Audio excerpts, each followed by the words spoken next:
আসসালামু আলাইকুম ওয়া রাহমাতুল্লাহি ওয়া বারাকাতুহু। আলহামদুলিল্লাহি ওয়াহদা ওয়াসসালাতু ওয়াসসালামু আলা মান লা নাবিয়্যা বা'দাহ। ক্বালা আল্লাহু তাআলা আউযু বিল্লাহি মিনাশ শাইতানির রাজীম। বিসমিল্লাহির রাহমানির রাহিম। ইয়া আইয়ুহার রাসূল কুলু মিনাত তাইয়্যিবাতি ওয়া'মালু সালিহান ইন্নী বিমা তা'মালুনা আলীম। আমানতু বিল্লাহ। عن أبي هريرة رضي الله عنه قال قال رسول الله صلى الله عليه وسلم يأتي على المرء زمان لا يبالي المرء ما أخذ منه أمن الحلال أم من الحرام رواه البخاري।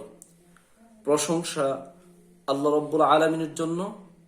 আলহামদুলিল্লাহ, সালাত ও সালাম বর্ষিত হোক মানবতার মুক্তির দিশারি সর্বশেষ এবং সর্বশ্রেষ্ঠ নবী বিশ্বনবী জনাবে মুহাম্মদ রাসূলুল্লাহ সাল্লাল্লাহু আলাইহি ওয়াসাল্লামের উপর।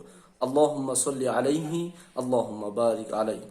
উপস্থিত দিনী বৈঠকের মুসলিম ভাই ও বোন, আজকের সংক্ষিপ্ত সময়ের আলোচ্য বিষয় হালাল রুজি বা বৈধ রুজি। আমরা মানুষ, বিশেষ করে মুসলমান, আল্লাহর উদ্দেশ্যে সালাত আদায় করি, সিয়াম কিয়াম করি, তাসবিহ তাহলিল করি, ইত্যাদি আরো অনেক ইবাদত করি। আল্লাহ রাব্বুল আলামিনের কাছে আমাদের ইবাদত কবুল হওয়ার অনেকগুলো শর্ত রয়েছে। তার অন্যতম শর্ত হলো বৈধ রুজি। আমি যে আল্লাহর উদ্দেশ্যে দুইটা সাজদা দিব, তাসবিহ তাহলিল করব, সুবহানাল্লাহ আলহামদুলিল্লাহ পড়ব, কোরআন তেলাওয়াত করব, এগুলো করার পূর্বে আমার পেটে যে রুজি, আমার এই পেটে যে খাদ্য আমি পাঠাবো সেটা বৈধ হতে হবে। তা না হলে আমাদের ইবাদত কোনো কিছুই আল্লাহর দরবারে কবুল হবে না, এ কথাই সত্য। বিষয়টা এত জটিল ও কঠিন যে আল্লাহ পৃথিবীর সবচাইতে পরহেজগার মানুষ নবী রাসূলগণ তাদেরকে বললেন। মহান আল্লাহ বলেন সূরাতুল মুমিনুন 23 নম্বর সূরার 51 বা 51 নম্বর আয়াত, আল্লাহ বলছেন ইয়া আইয়ুহার রাসূল, হে নবী রাসূলগণ, কুলু মিনাত তাইয়্যিবাত। আপনারা সকল নবীকে আল্লাহ বলেছেন, আদম থেকে শুরু করে বিশ্ব নবী জনাবে মুহাম্মদ রাসূলুল্লাহ সাল্লাল্লাহু আলাইহি ওয়াসাল্লাম পর্যন্ত, হে নবী রাসূলগণ, আপনারা বৈধ হালাল পবিত্র রুজি বা জীবিকা ভক্ষণ করুন, পবিত্র খাবার খান, বৈধ রুজি ভক্ষণ করুন, ওয়া'মালু সালিহা, তারপরে সৎ আমল করুন। উপস্থিত দিনী বৈঠকের মুসলিম ভাই ও বোন, বিষয়টা অতি সূক্ষ্ম, জটিল ও কঠিন। আল্লাহ পৃথিবীর শ্রেষ্ঠ মানুষ নবী রাসূলগণকে ছাড় দিলেন না, তারপরে বললেন ইন্নী বিমা তা'মালুনা আলিম। হে পৃথিবীর মানুষ, নবী রাসূল সকলকে সহ আল্লাহ বলছেন, তোমরা যা কিছু করো, আমল, ইবাদত, দুনিয়ার কাজ কারবার, আমি আল্লাহ সবকিছু জানি। বলছিলাম ইবাদত কবুলের পূর্বে বৈধ রুজি আল্লাহ চান, এ কথা। ইবাদত কবুলের পূর্বে বৈধ রুজি নিশ্চিত করতে হবে, আল্লাহ এবং আল্লাহ রাসূল এই কথা বলেছেন। বলছিলাম আরো যে আল্লাহ নবী রাসূলকে এই কথা বলেছেন, তারপরে আল্লাহ একটু নামলেন, পৃথিবীর সমস্ত মুমিন মুমিনাদেরকে বললেন যে হে মুমিন মুমিনাগণ, তোমরাও আল্লাহর ইবাদত করার পূর্বে বৈধ রুজি ভক্ষণ করো। আল্লাহ বলছেন সূরাতুল বাকারা 2 নম্বর সূরার 172 নম্বর আয়াত, ইয়া আইয়ুহাল্লাযীনা আমানু, হে পৃথিবীর নবী রাসূলের পরে হে পৃথিবীর মুমিন মুমিনাগণ, ঈমানদার বান্দাগণ, কুলু মিন তাইয়্যিবাতি, তোমরা পবিত্র হালাল বৈধ রুজি ভক্ষণ করো, ওয়াশকুরু লিল্লাহ, এবং আল্লাহর কৃতজ্ঞতা প্রকাশ করো। কৃতজ্ঞতা মানে সালাত, কৃতজ্ঞতা মানে সিয়াম, কৃতজ্ঞতা মানে সুবহানাল্লাহ আলহামদুলিল্লাহ পড়া, কৃতজ্ঞতা মানে হলো কোরআন তেলাওয়াত করা, কৃতজ্ঞতা মানে তাসবিহ তাহলিল করা, কৃতজ্ঞতা মানে হজ করা, কৃতজ্ঞতা মানে হলো যাকাত দেওয়া। যদি এগুলো ফরজ, আমি অন্য আঙ্গিকে বলছি, তাহলে আল্লাহ মুমিনদেরকে ছাড় দিলেন না। বলছিলাম বৈধ রুজি, ইবাদত কবুলের পূর্বে বৈধ রুজি এত গুরুত্বপূর্ণ যে আল্লাহ পৃথিবীর সাধারণ সকল মানুষকেই বললেন। সূরা বাকারা 2 নম্বর সূরার 168 নম্বর আয়াত, আল্লাহ বলছেন ইয়া আইয়ুহান নাস কুলু মিন তাইয়্যিবাতি, কুলু মিম্মা ফিল আরদি হালালান তাইয়্যিবা ওয়ালা তাত্তাবিউ খুতুওয়াতিশ শাইতান ইন্নাহু লাকুম আদুউম মুবিন। বিষয় এত জটিল ও কঠিন, আল্লাহ নামতে নামতে পৃথিবীর সমস্ত সাধারণ মানুষকে বললেন বৈধ রুজি ভক্ষণ করতে হবে। উপস্থিত দিনী বৈঠকের মুসলিম ভাই বোন, আপনাকে বোঝাচ্ছিলাম ইবাদত কবুল হবে তখন যখন আমরা বৈধ রুজি নিশ্চিত করব। এতক্ষণ তো আমি আল্লাহর কোরআন থেকে আপনাদেরকে আয়াত শোনাচ্ছিলাম, বাস্তবতা দেখাচ্ছি।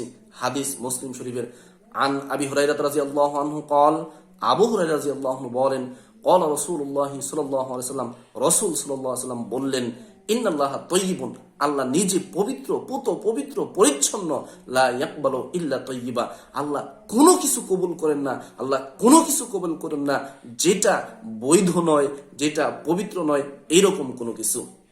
ওয়ান্নাল্লাহ আমারাল মুমিনিনা বিমা আমারা বিহিল মুরসালিন, আর আল্লাহ প্রত্যেকটা মুমিন বান্দাকে ওই সমস্ত নির্দেশ এবং দিক নির্দেশনা দিয়েছেন, আদেশ দিয়েছেন, যেই আদেশ তিনি নবী রাসূলগণকে দিয়েছেন। এ কথা বলতে বলতে আল্লাহ রাসূল সুম্মা যাকারা রাজুলা, একজন ব্যক্তির কথা উল্লেখ করলেন। ইউতিল সাফার, যিনি দীর্ঘ পথ সফর করেছেন, আশআসা আকবারা, যার কারণে তার চুলগুলো উস্কো খুস্কো এলোমেলো হয়ে আছে, আকবারা, তার গায়ে ধুলা ময়লা লেগে আছে, ইয়ামুদ্দু ইয়াদাইহি ইলাস সামাই, এই ব্যক্তি সফরে রয়েছে, বিপদে পড়েছে, তার দুই হাত আল্লাহর দরবারে উঁচু করে বলতেছে, ইয়া রব্বি ইয়া রব্বি, হে আমার রব, হে আমার রব। অর্থাৎ সে আল্লাহর কাছে সফর অবস্থায়, এক নাম্বার। দুই, সে মুসাফির অবস্থায় রয়েছে, এক নাম্বার। দ্বিতীয় কথা হলো সে হাত তুলে দোয়া করেছে। মুসাফির অবস্থায় থাকলে দোয়া কবুল হয়, হাত তুললে দোয়া কবুল হয়। এইভাবে সে বিপদে পড়ে দোয়া করতেছে। আল্লাহ রাসূল বললেন, ও মাতআমুহু হারামুন, তার খাবার হারাম, ও মাশরাবুহু হারামুন, তার পানীয় হারাম, ও মালবাসুহু হারামুন, তার পোশাক হারাম, ও গুযিয়া বিল হারাম, সে তার জীবন, তার দেহ, তার মাংস গড়ে তুলেছে, তার শরীর গঠন করেছে হারামের দ্বারা। ফাআন্না ইউস্তাজাবু লিযালিক, তার দোয়া কিভাবে কবুল হতে পারে? উপস্থিত দিনী বৈঠকের মুসলিম ভাই ও বোন, আমরা এতটুকু বুঝতে পারলাম মুসলিম শরীফের এই হাদিস দ্বারা যে আল্লাহ যতই মানুষ বিপদে পড়ে দোয়া করুক, যতই সে মুসাফির অবস্থায় থাকুক, তার রুজি যদি, তার পোশাক যদি, তার ইনকাম যদি হালাল না হয়, তার দোয়া কবুল হবে না। আল্লাহর দরবারে তার দোয়া, তার ইবাদত, তার তাসবিহ তাহলিল, তার কোরআন তেলাওয়াত, তার হজ, তার যাকাত, তার সালাত কিচ্ছু কবুল হবে না। এই কথাই চূড়ান্ত। বলছিলাম হালাল রুজি, বৈধ ইনকামের কথা আপনাকে কোরআন থেকে বললাম এবং রাসূল সাল্লাল্লাহু আলাইহি ওয়াসাল্লামের হাদিস থেকে দেখালাম। এবার আসুন আমরা বিশ্বনবী জনাবে মুহাম্মদ রাসূলুল্লাহ সাল্লাল্লাহু আলাইহি ওয়াসাল্লামের বাস্তব জীবনের আমল দেখি। আন আনাস রাদিয়াল্লাহু আনহু قال, আনাস রাদিয়াল্লাহু আনহু বলেন, মাররান নবী সাল্লাল্লাহু আলাইহি ওয়াসাল্লাম বিতামরাতিন ফিত তরিকি, একদা নবী সাল্লাল্লাহু আলাইহি ওয়াসাল্লাম রাস্তা দিয়ে যাচ্ছিলেন, রাস্তায় পড়ে থাকতে দেখলেন একটা খেজুর। এই খেজুর দেখার পরে রাসূল ফাকাল রাসূলুল্লাহ সাল্লাল্লাহু আলাইহি ওয়াসাল্লাম বললেন, লাউলা আন্নী আখাফু আন তাকুনা মিনাস সাদাকাতি লা আকালতুহা। হাদিস বুখারী মুসলিম।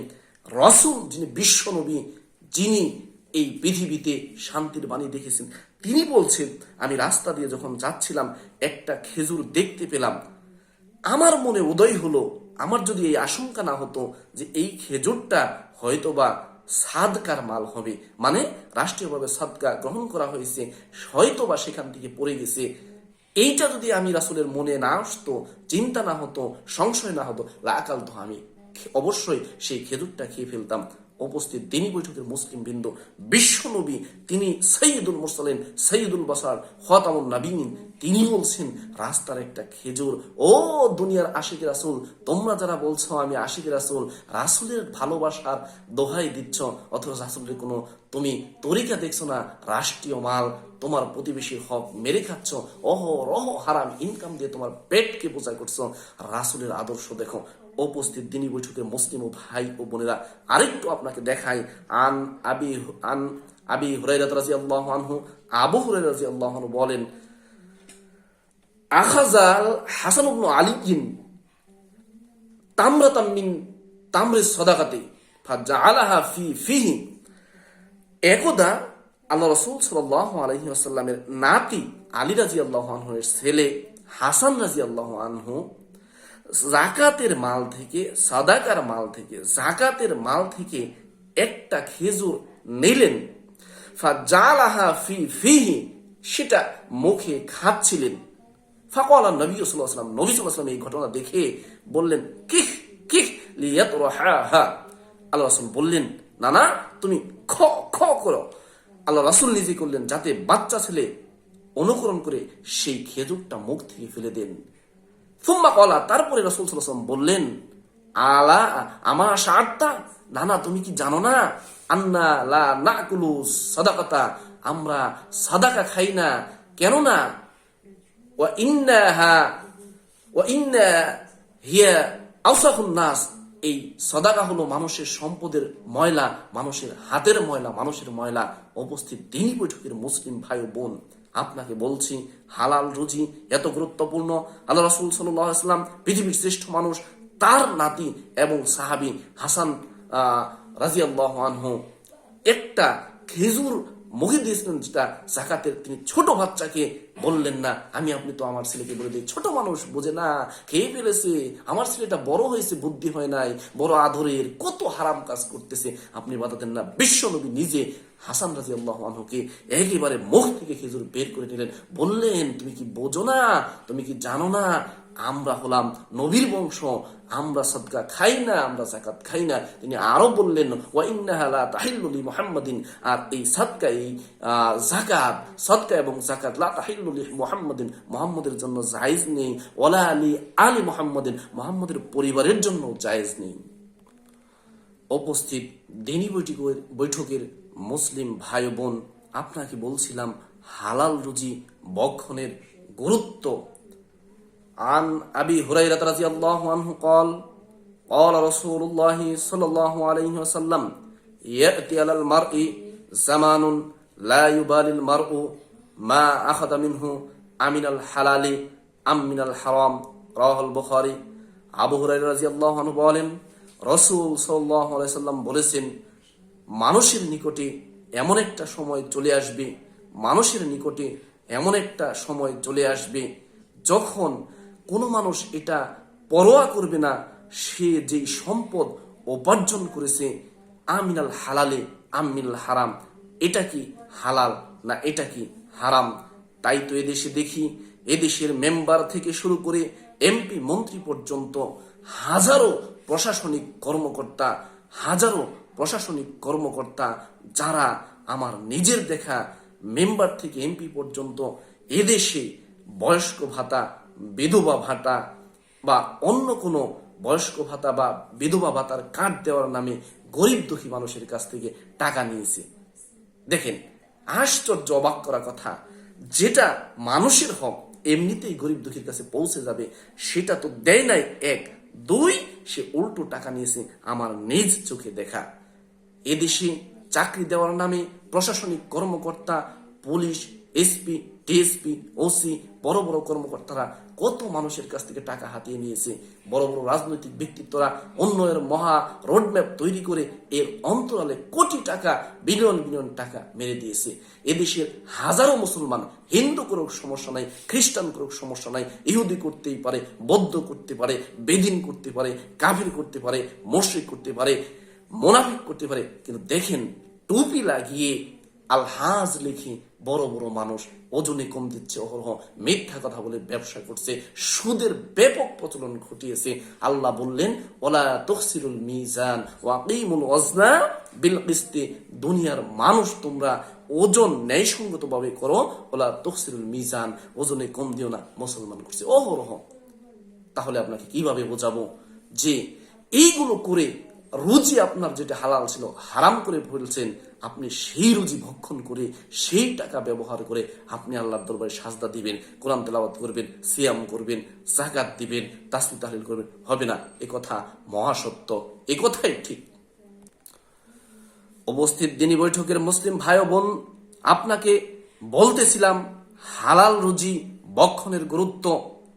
রাসূল সাল্লাল্লাহু আলাইহি ওয়াসাল্লাম বললেন, গুরুত্ব দিয়ে মানুষের সামনে এমন সময় আসবে যখন মানুষ বুঝবে না, যখন মানুষ বাছ বিচার করবে না, আমি যে ইনকাম করছি, আমি যে উপার্জন করছি, এটা হালাল না হারাম।